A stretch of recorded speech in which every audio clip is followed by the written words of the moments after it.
There are five rules that every LLC owner must follow in 2025, or your LLC is going to be worthless. And let's jump right into those five things, okay? So, the five things are going to be the problem that you're trying to solve in the marketplace, the ideal client that you're looking to serve, how to plan to reach your ideal client, how to plan to be paid for delivery of your product or service, and managing the financials for your LLC. As someone who's been a full-time entrepreneur since the age of 21 years old, going on 9 years now, I've never had to go back to a job. I've started companies that have made a lot of money. I've also lost a lot of money, so I have the experience on the other end. I can tell you that these five rules are necessary for your LLC to become successful, especially in 2025 and beyond, as the landscape is changing and people are starting businesses that are not making any money. And my goal, my promise today for you is to walk you through all five of these steps and show you how to apply these immediately. Let's jump right in. So let's start with the problem, okay? So every great LLC solves a problem. So you're not just starting an LLC because of some type of passion that you have. Unfortunately, passion doesn't pay the bills. Take it from somebody who's been there, done that, and I've also trained a lot of other entrepreneurs, and it doesn't work that way. It's the market doesn't care about your passion. The market cares about solving their own problems. So you have to think about who it is that you're looking, like what problem are you trying to solve. Look around you, look at the problems that you're currently experiencing, and ask yourself, that's a problem, is there a way for me to be able to create a solution? Today's in this entire video, as we go through all five steps, we're going to be using the example where there's a problem right now. There's a business owner who doesn't know how to track their expenses, or they don't have the time, right? Like that's the problem. Like you're a business owner right now, you're like, Don, I can't track expenses. I don't have time. I don't know how to manage my financials, but I do, run my business. That's my problem. So your goal now is to create a solution. The solution is to offer accounting services to save the business owner time and money by doing it for them. Do you see how there's a clear problem and then there's a clear solution? See, this has nothing to do with passion. In fact, you may not even be passionate about accounting services, but because there are so many people that are business owners who are struggling with their accounting and they don't want to do it or they don't have the time, you're going to get paid because of the problem, not because they like you, not because the passion, not because you have a large social media following. In fact, you may not even need to create videos online. There's just a lot of business owners with the problem and they're searching for you. You want to be able to start a business where somebody's searching for you because they have a problem. Take exterminators as an example. Like, we don't care about exterminators online, but the reality is, if you end up having a rodent in your house, you're Googling and looking for the exterminator because you have a problem and they have a solution. That's the type of business that you want to be in, and that's rule number one: solve a problem. So in this example, the business owner doesn't know how to track their expenses. The solution is to offer accounting services to save the business owner time and money by doing it for them. And that brings us to rule number two. After you now have a solution to a problem that you're looking to solve, right? Rule number two is you need to identify who your ideal client is. So most people will go, okay, if there's a business owner that like can't track their expenses and everything, my ideal client is a business owner. And in some cases, yeah, you may be right, but the issue is that's very broad because there's millions of business owners that are out there, and if you try to just target business owners in general, you're going to be very small in a large pool of other people that are trying to reach those business owners, right? Like you're never really going to like really hit the nail because like your message is not speaking to someone, it's speaking to everyone. There was a quote that went like, when it comes to your marketing and trying to find who your ideal client is, you want to be an inch wide and a mile deep. So I'll give you the example on how you can do this. Instead of saying that your ideal client is a business owner who needs their expenses tracked, let's go like a level lower. Instead of just a business owner, let's ask ourselves a question. What type of business owner are we trying to reach? Because there are so many that are out there. So instead of just a business owner, let's say that we're looking to do accounting services for insurance agents. So you see how, like, instead of just business owner, we're going to insurance agents, which is a type of business owner and a very specific type of industry. Now I'm able to niche down, and when I start run like when I create my messaging around my accounting services, I can tailor it to the insurance agent who's in pain. So insurance agents, it's a smaller group, but it's still wide. But we can niche down even further, right? Instead of just insurance agents, maybe I want to go down a level further and go life insurance agents, right? This is very niche. And what this does is this allows you as the business owner, the LLC owner, to specialize in something. You specialize in accounting services for life insurance agents. You see how much more specialized that is? Now you're not competing with everybody that does accounting services. You're now in a very small market that does accounting for life insurance agents. You're one of maybe, let's say, a handful of people that specialize in that, which means that you can get paid a lot more money for what you do when you specialize. So I would encourage you, rule number two, when finding your ideal client, don't just go after the broad market.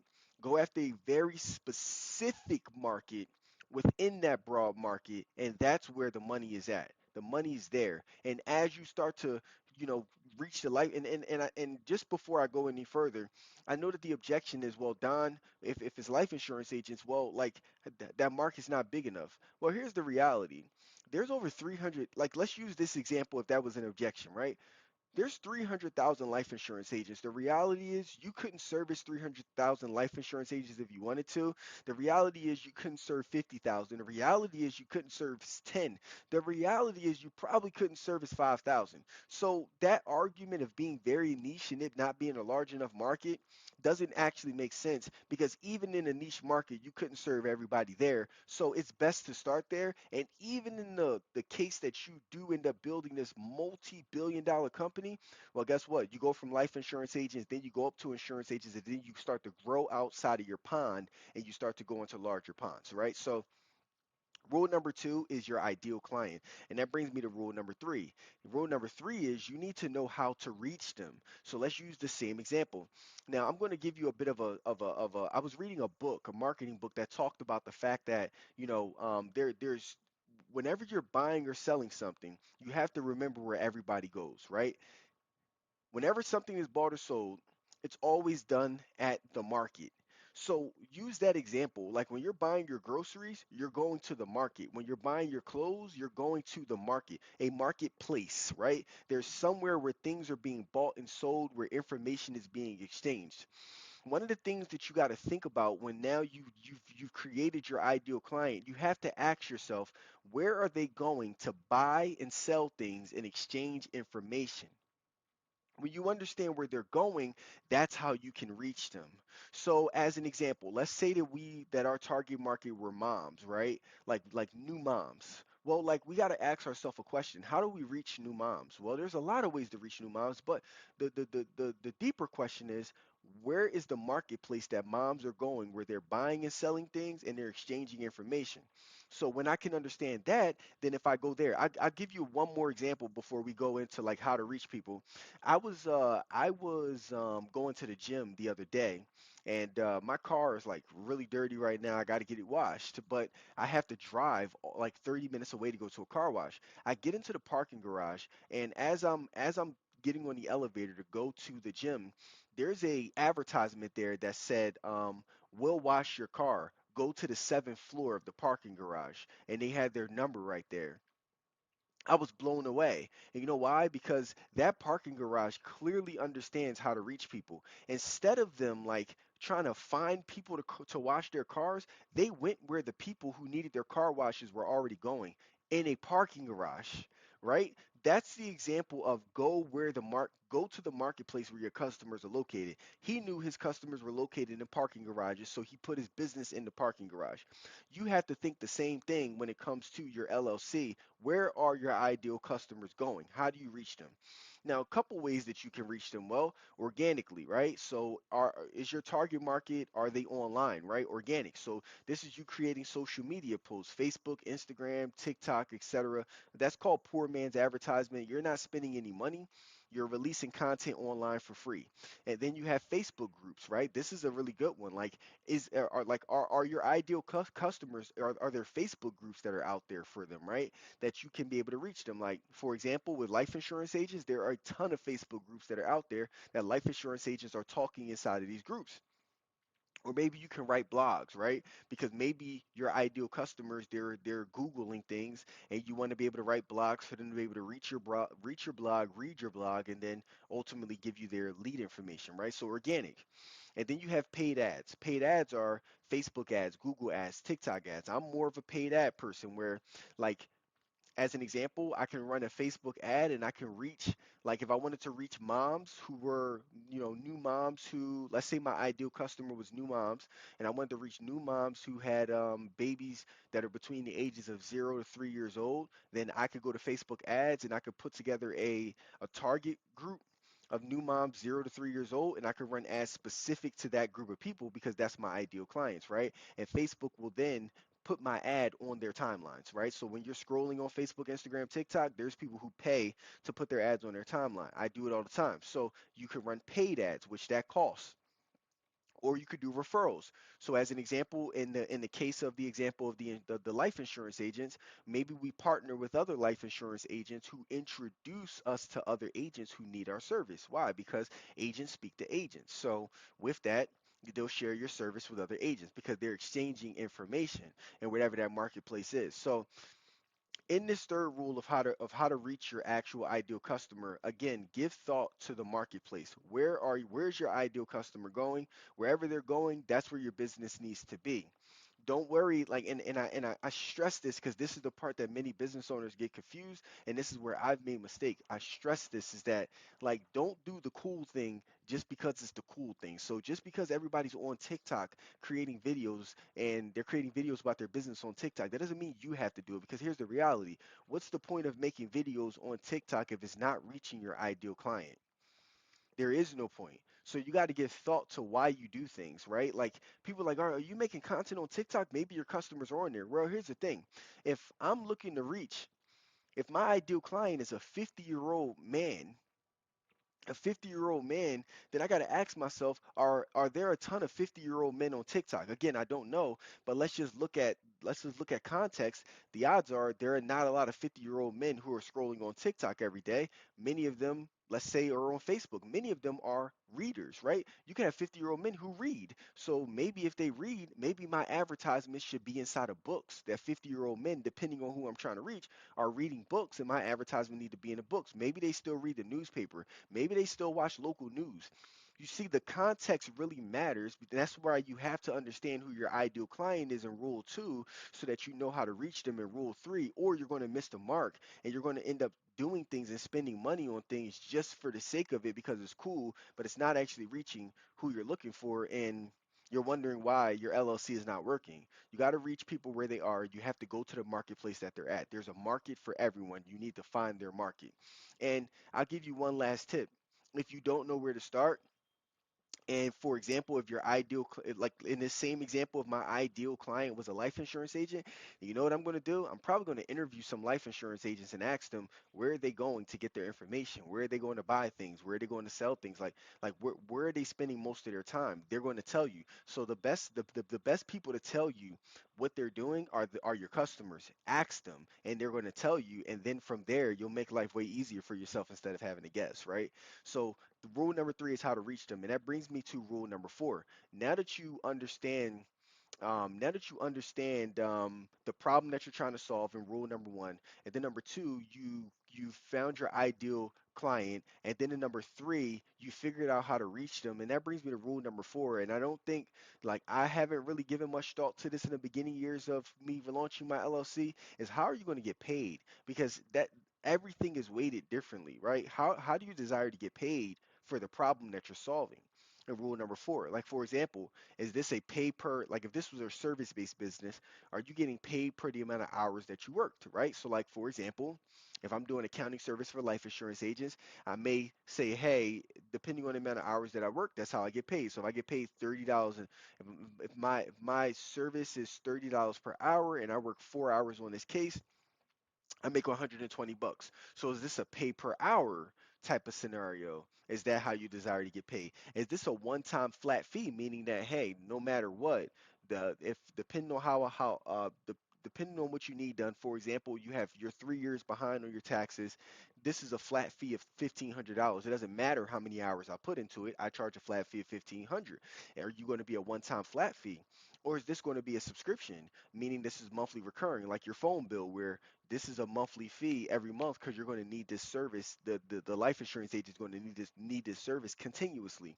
You have to understand how you're going to be paid, right? And I won't really give my opinion on which one is better, one, two, or three, because I think there's context associated to that depending on what business model that you have and what problem that you're trying to solve. Now, do I prefer subscription-based models? Yes, because I think subscription-based models are more valuable. I think it allows it's more profitable and it allows me to better service my clients month over month. But again, it depends on the context, right? But I personally like subscription-based models over pay per hour one time flat fee. But again, you have to do what's right for your business. And again, it's based off the problem that you're trying to solve and what's needed, and then you can attach how you're paid. But you want to give thought to how you're paid in rule number four, or again, your LLC is going to be worthless because you don't have like this clear cut way of how money is going to be received each and every time. And that brings me to my final point, rule number five, right? Rule number five of you having your LLC, and the fifth rule is managing your financials, right? This is extremely key. And I'm going to go through six like basic financial things that you need to understand when it comes to your LLC. Number one, you need to understand how much revenue is generated in your business every month, right? You should be tracking this daily, you should be tracking this weekly, you should be tracking this monthly. Very easy tools that you can use like QuickBooks that are out there to be able to track revenue that's being generated. Now, as an example, let's say you track this in 1 month, and in your first month of in your month in 1 month of running this accounting service for life insurance agents, you generate $25,000. Excellent. But the work doesn't start there, it doesn't stop there, because just because you made 25,000, that means nothing, because it's about how much money that you kept at the end of the day. So now that brings us to number two. How much did it cost you to be able to deliver this service, right? So as an example, some of the things you want to think about when it comes to cost of delivery is like, and I'm talking about a service-based business. Obviously, a product-based business would be different. So you want to put this into context. But for example, how much did it cost me to deliver? So some of the things you want to think about on cost of delivery are your sales team, like was there a salesperson that you had to pay a commission to in order to be able to sell this? Did you have an onboarding team? Like after the sale was made, there's somebody who onboards that client. You have to pay somebody that does the onboarding to deliver. Are there softwares that you're using? Are there tools? Are there freelancers that you have, right? Those are all a part of delivering the actual service. So like you need to look at what your cost is to deliver the service, right? That's one separate cost that you want to look at. What's your cost to deliver your service? Let's say that that's $10,000. So that means that you have a gross profit of 15,000. So the way that you look at your gross profit is your revenue minus your cost of goods served. Cost of goods, um, yeah, cost of goods, right? And then cost of goods sold, or your cost to deliver if you're a service-based business. So basic revenue minus your cost to deliver or your cost of goods sold. It brings you to your gross profit of 15,000. Now I know what you're saying, man, that's excellent, but it's not actually excellent because you have more expenses, and we got to now move to number four. What were your marketing costs, right? Like how much did it cost you to acquire your customers? So as an example, if content is your means of acquiring new customers, meaning that the marketplace for you is to create content on YouTube or create content on Instagram, Facebook. So you end up having a media team who actually either records the content, edits the content. That's all part of your marketing cost, right? So if you paid somebody to create the necessary content to put it online, and then that created a customer, you have to add that into your cost of how much you paid that media team. How about ads? If you're running ads like Facebook, Instagram, TikTok ads, well, that's a marketing cost. If there's a referral, well, every time that you pay a referral to get you a new customer, that's a part of marketing cost. How much did it cost you to market? So if it's $5,000, right? So now that 5,000 is coming from that 15,000 in gross profit, but we're still not done yet. Now there's indirect cost, right? What are your indirect overhead costs? For example, some examples of indirect overhead costs could be rent, utilities, insurance, legal costs, office supplies. What are those indirect costs, right? Like those aren't the direct cost of like those aren't direct costs to like deliver your service. Those aren't the direct cost of like marketing to acquire customers. These are all indirect ways of like you being able to run your business behind the scenes, rent, utilities, insurance, etc. So let's say that that's $2,000. Now we're with a net, right? So I generated 25,000. My cost to deliver was $10,000. So I'm at a gross profit of 15,000. Then my marketing cost was 5,000. Then my indirect overhead cost was 2,000. Now I'm left with a net of about $8,000. But here's where it gets amazing. You're left with the net of $8,000 and you haven't even paid taxes yet, right? Now the IRS wants taxes to be paid on that 8 grand. So do you see how like, and by the way, you haven't even paid yourself yet, right? You haven't even paid yourself. So like when you think about that, it's the reason why these 5 rules are so important and you have to follow them or your LLC is worthless because you could just be making money and like you could either be not making money at all because of the fact that your business doesn't solve a problem and you're like, why is nobody buying from me? It's because nobody needs what you have to offer. It's a commodity, right? Like it's not something that's valuable to people. People value things that solve problems for them. So that could be that, or maybe you do have a business that solves a problem and it's not making money because you don't have an ideal customer, right? Like you're too broad right now. You're trying to reach everybody, but like your business is not inclusive. Your business needs to be specific. You need to be talking to somebody who has a very specific problem. Like if my tooth hurts and I need a root canal, I need to be solving a problem on people who need root canals, right? Like I'm not trying to like reach everybody. Some people don't got bad teeth. So maybe you're not specific on your ideal customer, and then if you have your ideal customer, maybe you're not marketing the right way to that ideal customer, meaning that you're not actually reaching them. You're creating all of this content but it's falling on deaf ears because the people that you're actually looking to reach, they're not at the places that you're creating the content on or that you're running the ads on. So maybe it's that, or number four is you don't have a clear way of how you're getting paid. Like maybe you're undercharging, maybe you're overcharging. Like you don't have a clear process like on your service and the value that you offer. And then lastly, maybe you're not managing all of your financials. So like this could cost your business. This could cost your business to either your LLC to be having $0, or you could be making money and you're like, why am I not making enough, right? So like you got to take all of these things into consideration in 2025. Take it from somebody who again has been 9 years in the game as an entrepreneur. I've made a lot of money. I've also lost money. I've hired staff. I've spent over $1 million running ads on Facebook. Like I'm pretty experienced and well versed around starting businesses. So just take it from somebody who's been there, and I'm still going through the process. And these are the things that you should know so you can be on the right path, so that like you can have an LLC that like make sure that you're paid, and you can take care of yourself, and that you could be a full-time entrepreneur. You don't got to think about like going back to a job if you know um, a lot of it just has to do with just structuring the business the right way from the beginning. I pray this was valuable. Check out some of the other videos that I have on how to pay yourself with an LLC versus an S corp when you need it, what not to do with your LLC. So I got a lot of videos on LLCs, and I pray this is valuable to you. And I'll catch you in the next video. Peace.